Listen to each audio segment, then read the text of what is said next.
Hey guys, it's been a while that I've done anything fandom related, but there's some big major things that happened this week and I have to talk about them. So on Thursday, Naruto posted his last 2 chapters. It's hard to explain the way I feel about that because Naruto was a huge part of my life for so long. I cosplayed Sakura for 3 years and I wrote fan fiction and I made anime music videos and I participated in debates. I was on the Simply Love forum and then I was on Naruto forums and then I was in the Batcave. It's really rewarding to see what's come of it. And I was really deep into this fandom, and I would say probably around 2009, 2010 was when I started to lose interest. It was mostly because it wasn't the series that I remembered anymore. I think that what really happened was Kishimoto put in too many different loopholes, too many different plot lines, and so many different characters that it was hard for him to really focus on the main ones that he had started with, and that kind of pulled me out of the story because the new characters were not as interesting to me. But I still lurked, and I got out of the debating, and I got out of the fandom-related things like the fan fiction and the AMVs and the graphics, and I just started to lurk.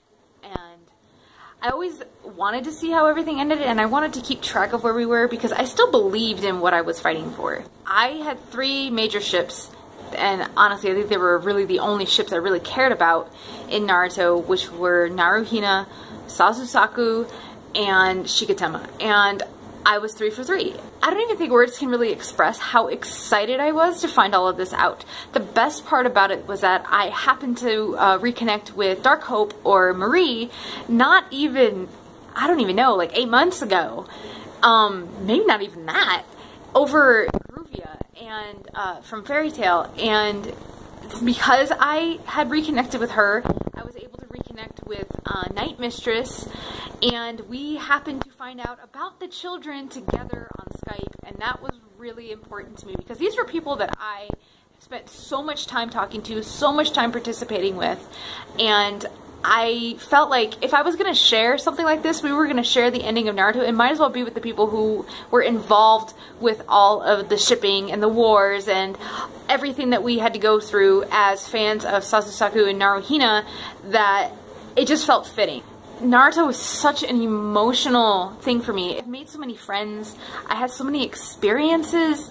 I've done so many things, and I felt, and I think that this is probably why I was so affected by the end of the series, I felt that Kishimoto got back to that original writing that he used at the beginning of Naruto. And to me, that was just really important because it drew everything full figure. Like, everything that mattered about the series, to me, ended up being completed. We got answers, we got resolution, and there were so many emotional things around this that just really got me. Lots of symbolism, things that I hadn't seen in Naruto in so long, suddenly were popping back up again, and I just couldn't help but feel so attached, so satisfied.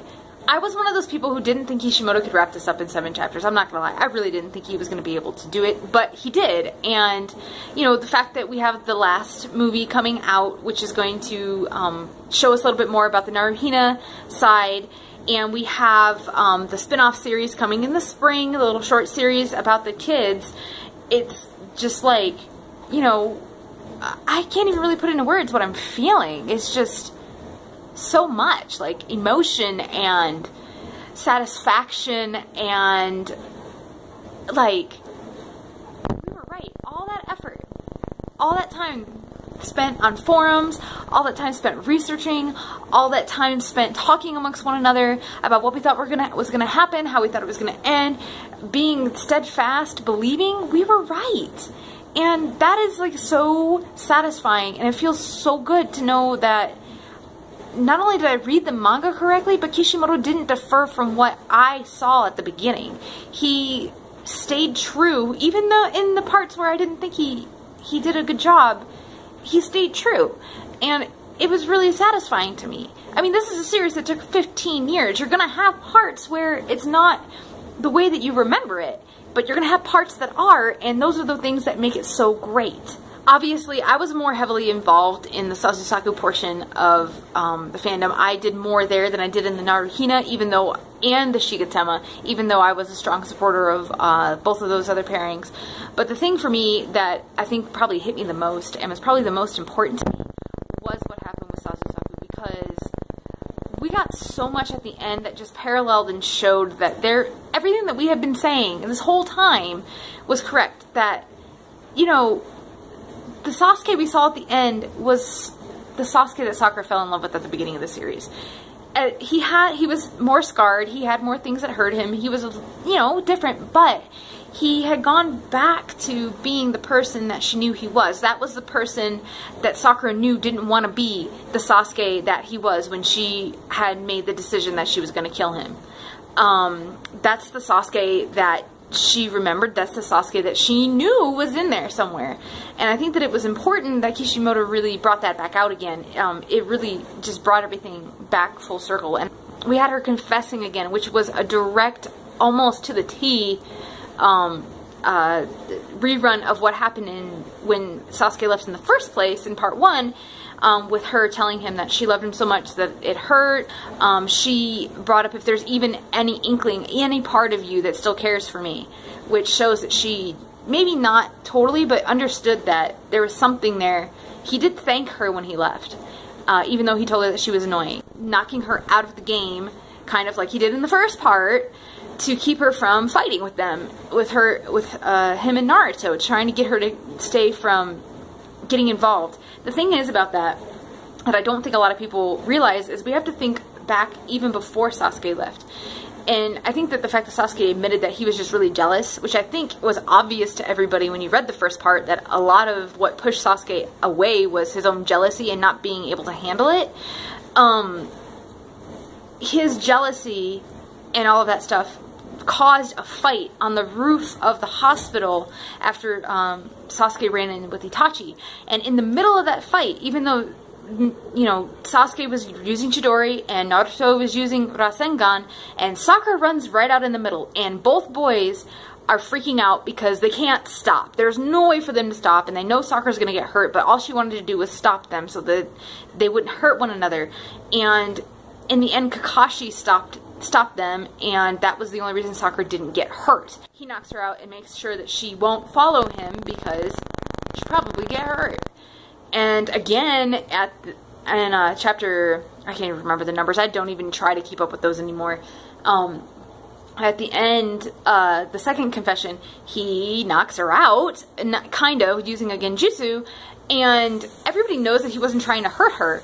And Sasuke's excuse is she would just get in the way. Well, of course, he knows Sakura's going to follow them. She's going to try and stop them. That's who she is. She doesn't want them to hurt each other. She loves them both so much. She doesn't want them to, you know, destroy one another. But it's just, like, he knew that. But the thing is Sasuke never wanted Sakura to get hurt. In the Forest of Death, when he got the curse seal, one of the few times we saw him actually be able to really control it, like, he was defending her because she got hurt, and she was able to calm him down and get the curse seal to go back. And after that, with Gaara, when she protected him, he was willing to sacrifice himself, which is a big deal, so that Naruto could get her away because, and I quote, "I never want to see someone precious to me die in front of my eyes again."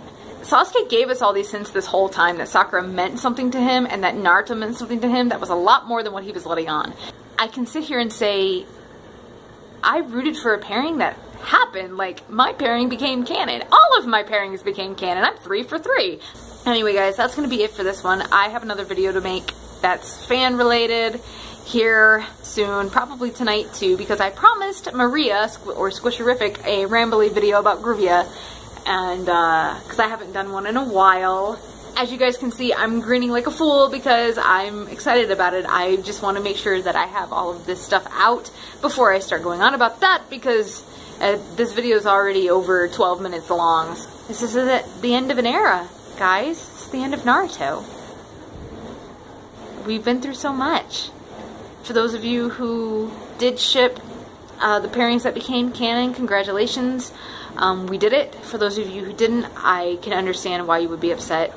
But please don't bash Kishimoto or say that everything came out of left field when there are so many people supporting a pairing since the beginning, and that they can come up with debates and they have evidence. If you can give evidence to a pairing, then you can't say it came out of left field. It just wasn't the choice that you made, and it wasn't the way that you interpreted the manga.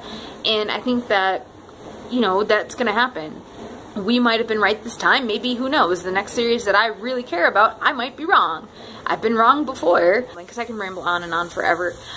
So I guess I'll see you guys later, and expect a video about Gruvia soon, and some clips from the honeymoon.